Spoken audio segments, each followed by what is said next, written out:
नमस्कार छात्रों, एक बार पुनः आप सभी का स्वागत आर्ट एंड कल्चर के सीरीज में।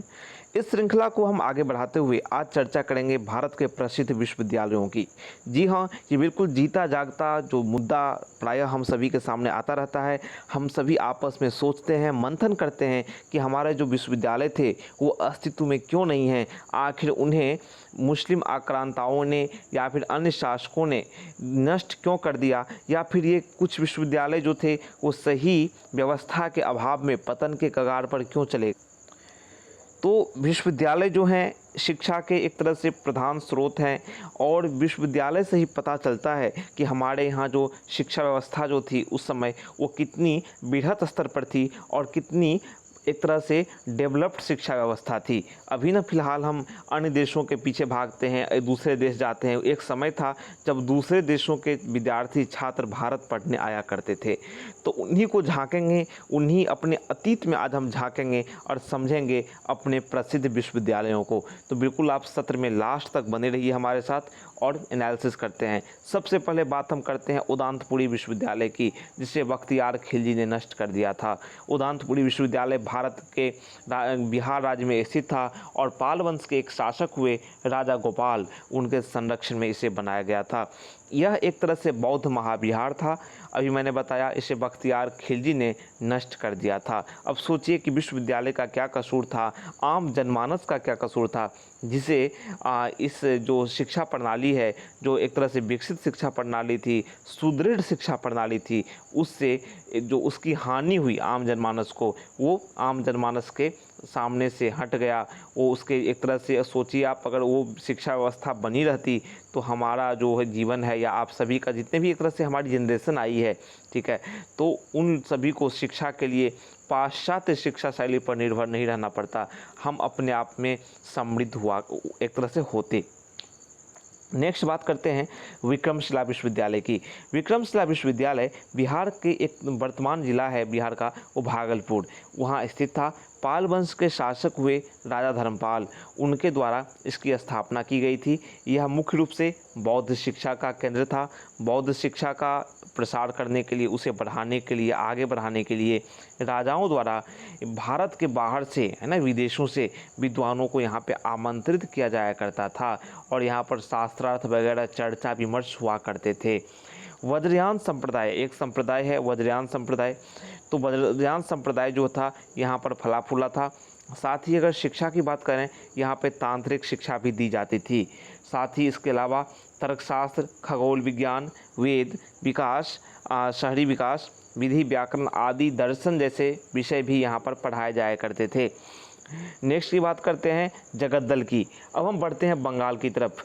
बंगाल जो कि फ़िलहाल अभी आप देखते हैं बंगाल की स्थिति क्या है। बंगाल में अगर देखूं तो बौद्ध धर्म के वज्रयान संप्रदाय का शिक्षा का केंद्र था ये जगद्दल।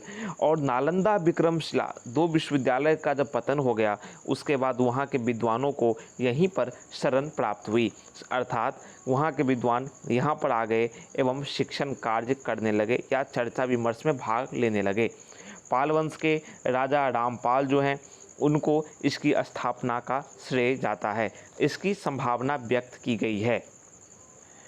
आगे बढ़ते हैं, वल्लभी विश्वविद्यालय की चर्चा करते हैं। अब बढ़ते हैं अपने प्रधानमंत्री के गृह राज्य यानी गुजरात की ओर। गुजरात के सौराष्ट्र में जो वल्लभी विश्वविद्यालय स्थित था, यह हीनयान बौद्ध धर्म की शिक्षा का महत्वपूर्ण केंद्र हुआ करता था। प्रशासन, शासन कला, अगर दर्शन, विधि जैसे यानी विधि में लॉ, आज के समय में कानून जैसे विषय जो हैं यहाँ पे पढ़ाए जाया करते थे। चीनी विद्वान जो हुएन सांग आया था, यहाँ पर भ्रमण किया था उसने। गुजरात के मैत्रक वंश के शासकों द्वारा दिए गए ग्रांट से ये जो है विश्वविद्यालय चलता था। नेक्स्ट की बात करते हैं नालंदा। नालंदा दक्षिण एशिया का सबसे प्रसिद्ध विश्वविद्यालय था।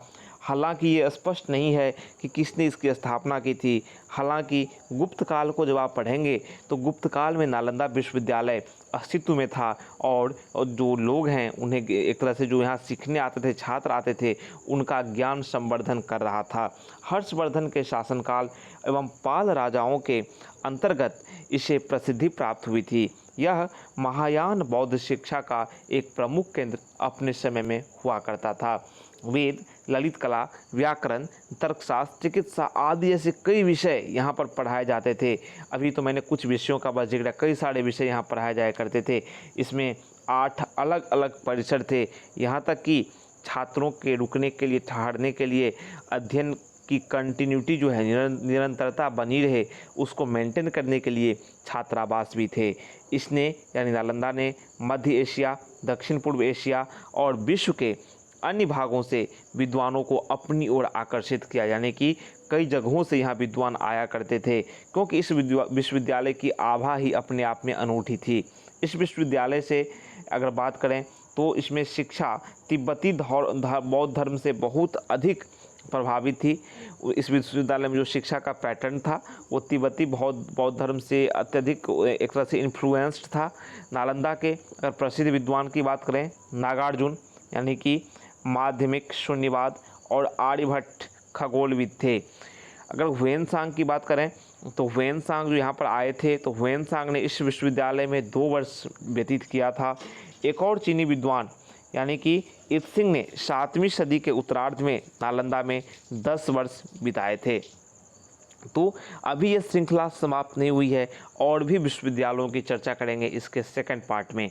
तो विश्वविद्यालयों का 2 टॉपिक जो है, एक छोटा सा संक्षिप्त परिचय कि विश्वविद्यालय हमारे यहाँ कहाँ कहाँ थे और क्या क्या पढ़ाई होती थी। बाद में फिर डिटेल एनालिसिस मिलेगा, लेकिन एक ब्रीफ एनालिसिस में इसके 2 पार्ट बनेंगे इस वीडियो के। ये पहला वाला पार्ट है, फिर नेक्स्ट पार्ट में हम पुनः उपस्थित होते हैं।